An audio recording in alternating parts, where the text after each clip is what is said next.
Good evening, students.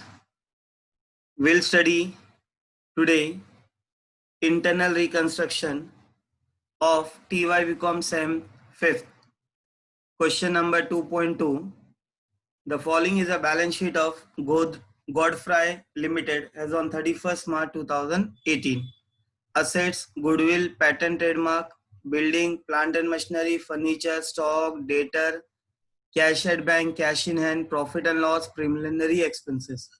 If you see, ये question में goodwill, pattern and trademark, profit and loss and preliminary expenses, ये सब क्या है? Intangible and fictitious expenses. Okay, याद रखना है. 5,000 6% preference share of 100, 40,000 equity share of ₹10, capital reserve 5% debenture, outstanding interest, that is accrued interest. Note, the preferred dividend is an arrear for 3 year. अब preference dividend कितने साल के arrear है? 3 year. जो balance sheet के नीचे आता है उसे बोलते हैं क्यूमुलेटिव कॉन्टीजेंट लाइबिलिटी. ये क्या है? Contingent liability. चलो साइड बाय साइड क्वेश्चन पढ़ते हैं और जनरल एंट्री पास करते हैं. The assets are to revalued as. Check करेंगे बिल्डिंग. बिल्डिंग कितना है? 2,50,000. कितना मिला हमें बिल्डिंग? 2,50,000. और ऊपर बिल्डिंग कितना था? 2,15,000. पहले 15 था, अब हो गया 2 लाख. क्या हो गया? 50,000. दैट मीन्स बिल्डिंग का प्राइस बढ़ गया. बिल्डिंग का प्राइस बढ़ा तो हमें क्या हुआ? प्रॉफिट हुआ.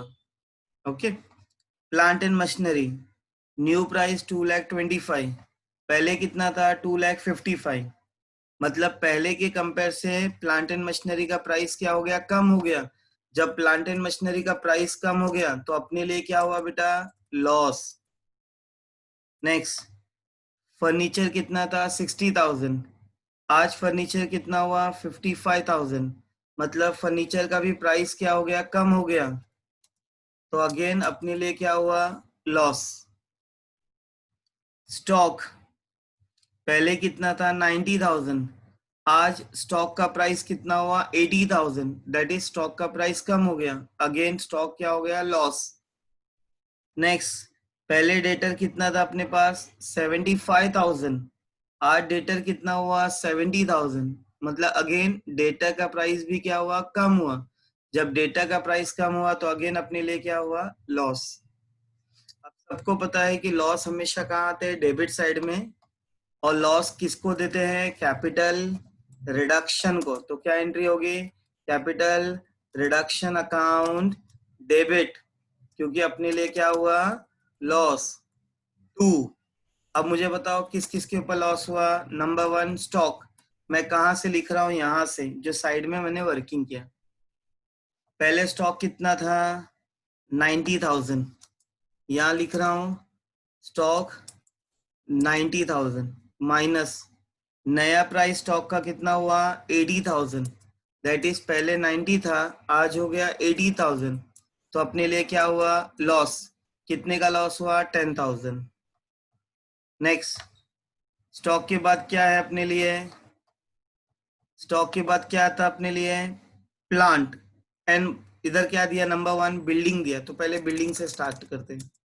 तो 2 बिल्डिंग अकाउंट.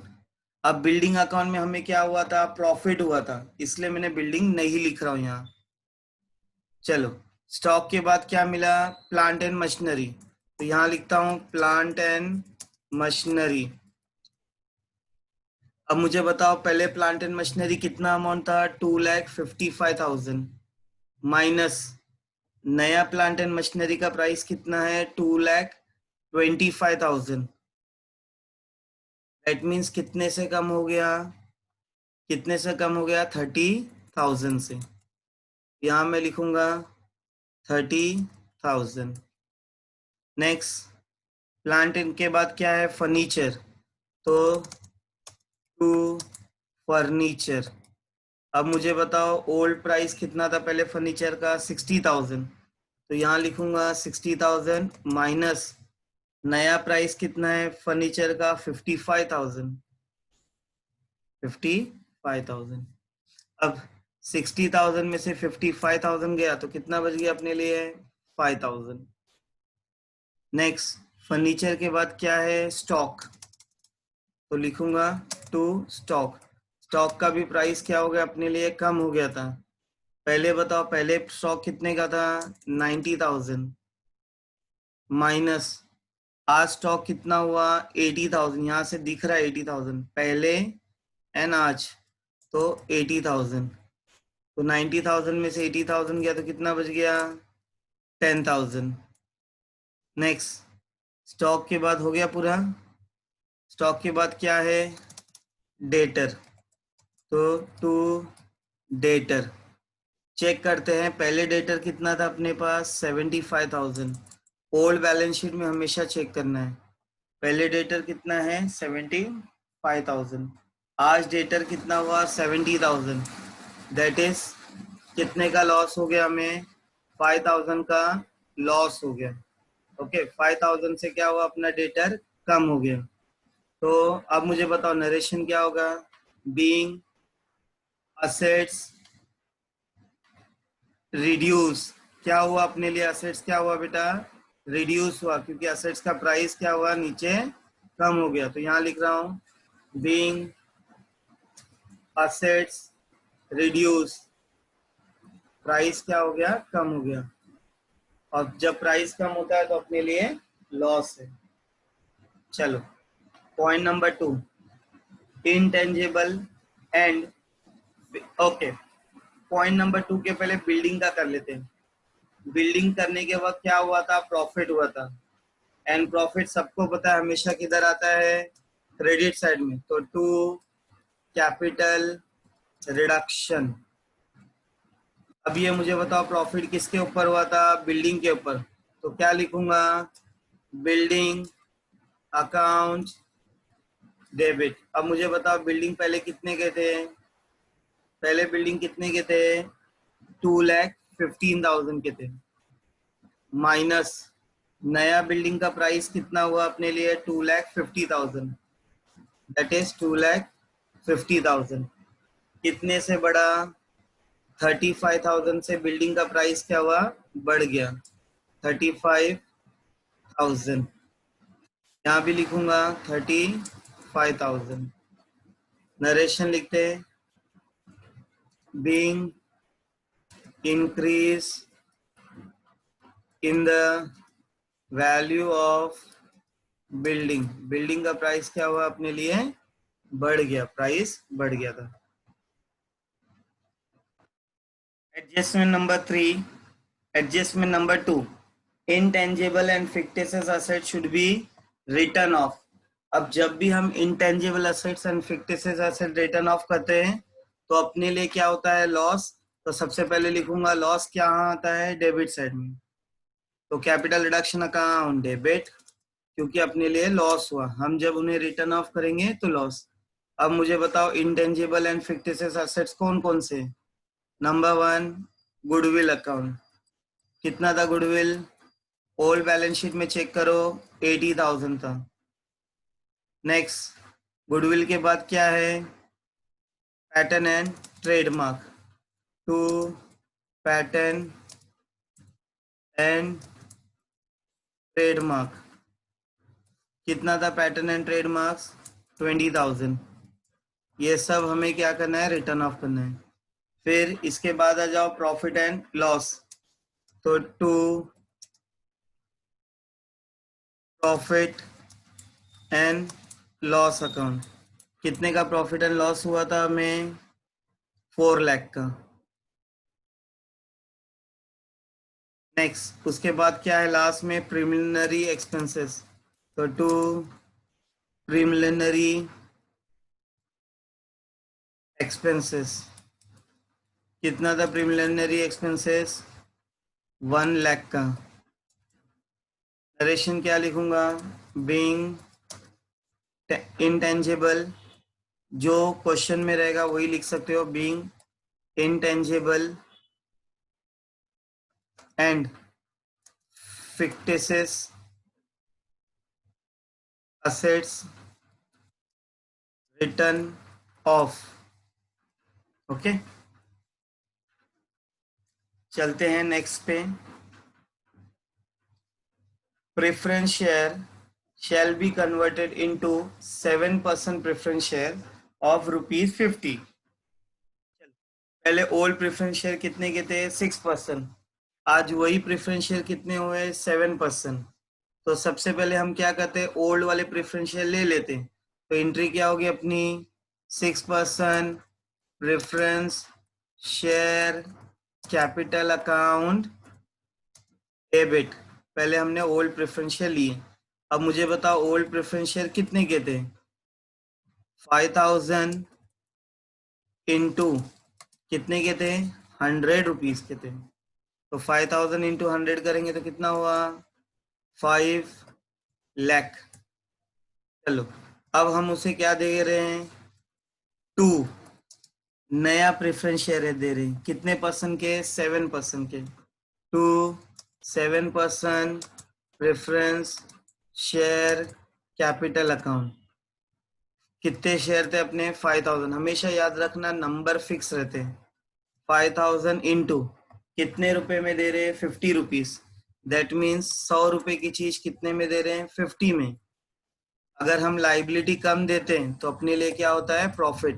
तो 50 था, 5000 इंटू 50 करोगे तो कितना मिलेगा? 2,50,000। अब अपने लिए प्रॉफिट हुआ तो प्रॉफिट कहाँ आता है? क्रेडिट साइड में, to capital reduction account. To capital reduction account. अब मुझे कोई बताएगा कितना प्रॉफिट लिखो? 5000 इंटू कितने रुपए का प्रॉफिट हुआ? 50। पहले कितने के थे? 100। आज कितने का हुआ प्रॉफिट? 50। तो 5000 इंटू 50 करूंगा तो कितना हो गया? 2,50,000। चलो नरेशन लिखते हैं। Being 6% preference share are converted into, किसमें कन्वर्ट किया हमने? 7% प्रेफरेंस शेयर में। ओके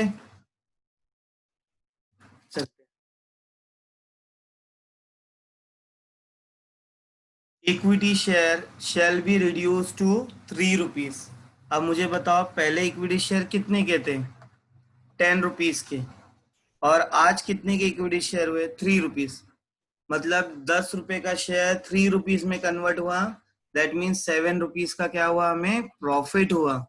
तो चलो सबसे पहले जूने वाले इक्विटी शेयर ले लेते हैं। तो old equity share capital account debit. कितना था मेरा ओल्ड इक्विटी शेयर? 40,000 इंटू किससे इंटू करूंगा? ₹10 से। तो 40,000 इंटू 10 करूंगा तो कितना आएगा? कोई मुझे बताएगा? 4 लाख। कितना आया? 4 लाख। टू हमने उसे क्या दिए? 2 न्यू इक्विटी शेयर कैपिटल दिए। कितना था इक्विटी शेयर? हमेशा याद रखना नंबर फिक्स होते हैं। नंबर ऑफ शेयर 40,000 इंटू कितना रुपए दिया हमने? ₹3। तो 40,000 इंटू 3 करूंगा तो कितना आएगा? 1,20,000। चलो अब हमें क्या हुआ? प्रॉफिट। तो टू कैपिटल रिडक्शन अकाउंट कितना प्रॉफिट हुआ? 40,000 तो अपना जो फिक्स है नंबर ऑफ शेयर, 40,000 इंटू ₹10 के शेयर थे, ₹3 में कन्वर्ट हुए तो ₹7 का क्या हुआ? प्रॉफिट। तो 40,000 इंटू 7 तो कितना हुआ? 2,80,000। नरेशन लिखते हैं। Being equity share of ₹10 converted into rupees कितने में कन्वर्ट हुआ? ₹3। Okay 5% debenture shall be converted into equal number of 6% debenture of ₹75। हमने क्या किया? 5% डिवेंचर को किस में कन्वर्ट कर दिया? 6%। उसके साथ 5% डिवेंचर कितने के थे? 100। हमने कन्वर्ट कितने में किया? 75। मतलब डिवेंचर भी कम हो गए जब डिवेंचर कम हो गए तो अपने लिए क्या हुआ, प्रॉफिट। चलो पहले एंट्री पास करते हैं। जूना वाला डिवेंचर लो, जूना वाला डिवेंचर क्या थे, 5%। तो 5% डिवेंचर अकाउंट डेबिट। कितने थे नंबर ऑफ डिवेंचर, 2000। कैसे मिले 2000, 2 लाख को 100 से डिवाइड करो तो 2000 आएंगे। तो 2000 डिवेंचर इंटू 100, तो कितना मिला हमें, 2 लाख मिला।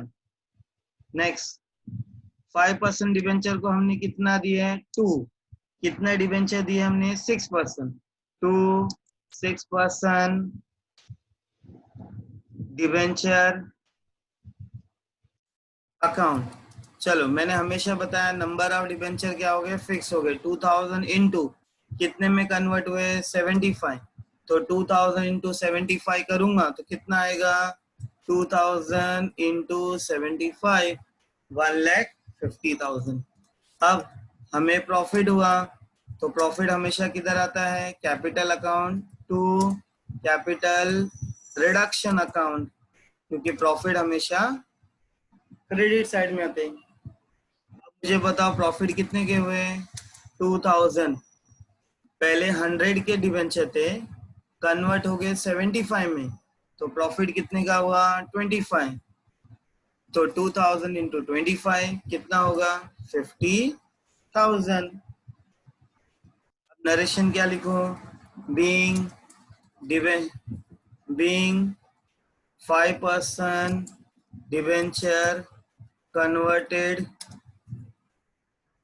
कन्वर्टेड इनटू, किस में कन्वर्ट हुए, 6% डिवेंचर में, एट रुपीज कितने में, 75 में। Okay, next, the debenture holder also agreed to waive 50% of interest. अब मुझे बताओ अक्रूड इंटरेस्ट कितना था, 30,000। अब 30,000 में से उसने 50% माफ कर रहा है, वेव कर रहा है। जब भी वेव करता है तो अपने लिए क्या होगा, profit. Profit always comes on credit side, तो क्या लिखूंगा, टू कैपिटल रिडक्शन अकाउंट, क्योंकि प्रॉफिट हुआ।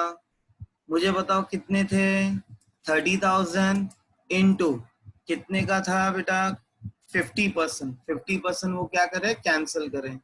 तो 30,000 का 50% निकालो, तो 30,000 का 50% निकालूंगा तो कितना होगा, 15,000। चलो अब मुझे बताओ ये प्रॉफिट किसके ऊपर हुआ था, अक्रूड इंटरेस्ट। तो ऊपर क्या लिखूंगा, accrued interest on debenture account debit, क्योंकि अक्रूड इंटरेस्ट किसके ऊपर हुआ था, डिवेंचर के ऊपर हुआ था। क्लियर, कितना परसेंट का अक्रूड था, 50% का। 50% मतलब 15,000। तो 30,000 का 50% कम्स टू 15,000। चलो क्या लिखो, narration, being debenture waived 50% accrued interest। Okay, चलते हैं आगे। Next, arrear of preference dividend is to be cancel. अब सबसे पहले बताओ प्रेफरेंस डिविडेंड क्या है, कॉन्टीजेंट लायबिलिटी, और जो बैलेंस शीट के नीचे होता है उसको बोलते हैं अनरिकॉर्डेड। कॉन्टीजेंट लायबिलिटी है एंड अनरिकॉर्डेड। अगर वो अनरिकॉर्डेड है और उसको हमने वेव किया, क्या किया, वेव या कैंसल किया, तो उसकी कोई एंट्री नहीं आती क्योंकि वो अनरिकॉर्डेड है, तो नो एंट्री। नरेशन लिखता हूं, being unrecorded preference dividend is cancelled, क्योंकि जो अनरिकॉर्डेड होता है और उसको अगर हम कैंसिल करते हैं तो उसकी कोई एंट्री आती नहीं है। Next, last entry, creditor agree to waive 30% of claim. Creditor क्या बोलता है कि 30% क्लेम में माफ कर रहा हूं। जब क्रेडिटर मतलब लाइबिलिटी वो माफ करता है तो अपने लिए क्या होता है, प्रॉफिट। और प्रॉफिट हमेशा कहाँ आता है, क्रेडिट साइड में। तो टू कैपिटल रिडक्शन अकाउंट। अब मुझे बताओ क्रेडिटर कितने के थे, 1,55,000। इसके ऊपर उसने कितना वेव कर रहा है, 30%। तो 1,55,000 का 30%। चलो चेक करते कितना आता है, 1,55,000 मल्टीप्लाई बाय 30% कम्स टू 46,500। आगे चलते हैं। And to accept equity share for ₹30,000। हमने अब क्रेडिटर को क्या दिया, equity share. Debit what comes in, credit what goes out. हमने उसे क्या दिया, इक्विटी शेयर। तो क्रेडिट साइड में इक्विटी शेयर आएगा। कितने का इक्विटी शेयर दिया हमने, 30,000। कितने का इक्विटी शेयर दिया, 30,000। अब ध्यान से सुनो, in part settlement of their renewed claim, जो भी क्लेम था उसका उन लोगों ने पार्ट में दिया। पार्ट में मतलब आधा पैसा दिया। जब भी आधा पैसा दिया तो अपने पास क्रेडिटर क्या होगा, बैलेंस होगा। क्रेडिटर का बैलेंस मतलब वो अपने लिए liability. And creditor always comes on credit side. तो इसलिए मैंने यहाँ लिखा टू क्रेडिटर। यहाँ तुम्हारे लिए लिख दे रहा हूँ न्यू क्रेडिटर। चलो चलो, अब ये सब एंट्री किसके ऊपर हुई थी, ओल्ड क्रेडिटर पे। तो ओल्ड क्रेडिटर अकाउंट डेबिट। चलो ओल्ड क्रेडिटर कितने के थे, 1,55,000। उसमें से 46,500 तो रिडक्शन हुआ। इक्विटी शेयर हमने दिए 30,000 के। दैट मीन्स अब बैलेंस कितना बचेगा, ये क्या होगा अपने लिए, बैलेंसिंग फिगर। न्यू क्रेडिटर हमेशा याद रखना, बैलेंसिंग। 1,55,000, इसमें से 46,500 माइनस करूं, माइनस और क्या करूं हम, 30,000। Clear, clear. 1,55,000 में से 46,500 माइनस करेंगे एंड 30,000 क्या करेंगे, माइनस करेंगे। चलो चेक करते कितना आता है, 1,55,000 माइनस 46,500 माइनस 30,000 कितने का हुआ, कितने का हुआ, 1,55,000 माइनस 46,500 माइनस 30,000 माइनस 78,500, सॉरी कितना बैलेंस बच गया, 78,500। चलो, बीइंग क्रेडिटर वेव्ड, वेव्ड कितना वेव किया उन्होंने, 30% claim. Okay, in part settle.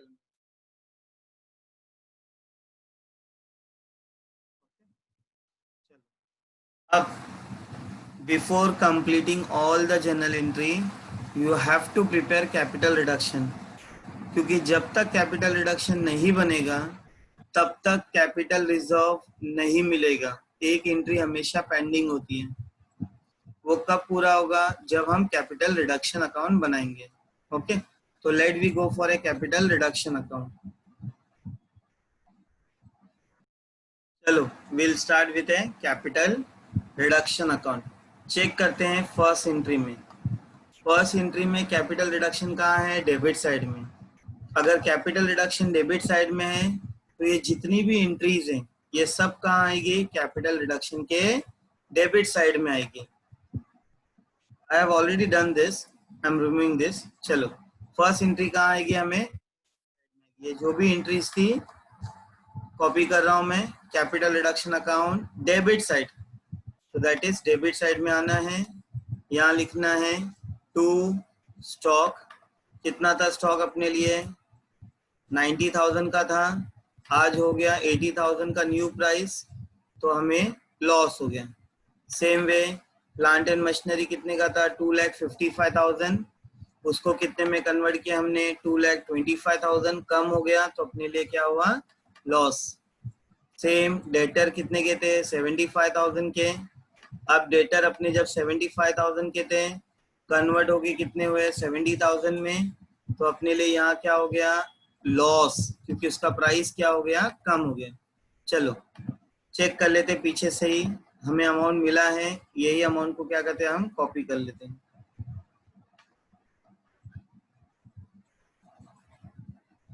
चलो आगे next entry, building account debit to capital reduction.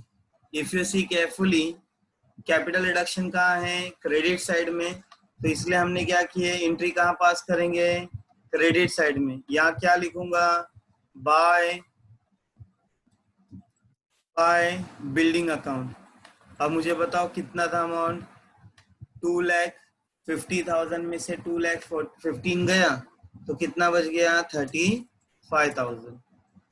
Okay चलो नेक्स्ट एंट्री में देखो कैपिटल रिडक्शन कहाँ है डेबिट साइड में, तो लेजर में भी एंट्री कहाँ पास करूंगा डेबिट साइड में, क्योंकि कैपिटल रिडक्शन यहाँ कहाँ है डेबिट साइड में। तो चलो यहाँ लिख रहे हैं टू गुडविल लॉस था, टू पैटर्न एंड ट्रेडमार्क इसको हमने रिटर्न ऑफ किया, टू प्रॉफिट एंड लॉस ये अपने लिए क्या था एक्यूमुलेटेड लॉस था, टू प्रिलिमिनरी एक्सपेंसेस ये भी अपने लिए क्या था लॉस था। पीछे से उनके अमाउंट भी लिख लेते हैं क्योंकि ये सब क्या है डेबिट साइड में 80,000 20,000 4 लाख एंड 1 लाख, ये मैंने यहाँ लिख दिया हूँ क्योंकि ये सब अमाउंट कहाँ है उनके डेबिट साइड वाले। ओके चलो नेक्स्ट एंट्री चेक करते हैं। नेक्स्ट एंट्री में if you see preference share capital account debit to 7% to capital reduction, मतलब यहाँ कैपिटल रिडक्शन कहाँ है क्रेडिट साइड में, कितना अमाउंट है 2,50,000। अगर कैपिटल रिडक्शन क्रेडिट साइड में तो एंट्री भी कहाँ आएगी क्रेडिट साइड में, तो यहाँ क्या लिखूं by 6% preference share capital. Check करो कितना था कैपिटल रिडक्शन के सामने, यहाँ चेक करो 2,50,000, तो यहाँ भी एंट्री कितने की आएगी 2,50,000। Okay next equity share to new equity share to capital reduction, मतलब यहाँ कैपिटल रिडक्शन अगेन कहाँ है क्रेडिट साइड में, कितना अमाउंट है 2,80,000, तो यहाँ भी लिखूंगा 2,80,000 2,80,000। अब मुझे बताओ यहाँ क्या लिखूं बाय किसके ऊपर मिला था हमें equity share capital. Okay next 5% debenture to 6% debenture to capital reduction. अब मुझे बताओ अगेन कैपिटल रिडक्शन कहाँ है क्रेडिट साइड में, तो मेरी एंट्री कहाँ आएगी क्रेडिट साइड में 50,000। जहां कैपिटल रिडक्शन रहेगा एंट्री भी वहां आने वाली है बाय डिवेंचर अकाउंट। कितने का डिवेंचर अकाउंट था, कितना अमाउंट का था 50,000 और कौन से थे 5%, तो यहाँ लिखूंगा 50,000। ओके यहाँ एक चेंज कर देता हूँ अमाउंट लिख दूंगा 5% debenture. Next accrued interest account debit to capital reduction, वापस चेक करो कैपिटल रिडक्शन कहाँ है क्रेडिट साइड में, कितने का इंटरेस्ट है 15,000, तो यहाँ भी लिखूंगा बाय अक्रूड इंटरेस्ट ऑन किसके ऊपर था डिवेंचर पे था, कितने का था अपने कितने का चेक कर लेते हैं हम, कितने का था 15,000, तो यहाँ भी लिखूंगा मैं 15,000। चलो नेक्स्ट पॉइंट नंबर 8 में देखो कोई एंट्री नहीं है, पॉइंट नंबर 9 में चेक करते हैं अगेन कैपिटल रिडक्शन कहाँ है क्रेडिट साइड में, कितने का है 46,500। अगर एंट्री क्रेडिट साइड में तो यहाँ भी मैं क्या लिखूंगा क्रेडिट साइड में बाय किसके ऊपर हुआ था ये क्रेडिटर पे था, कितने का अमाउंट था 46,500, तो यहाँ भी लिखूंगा 46,500। नाउ चेक करते कुछ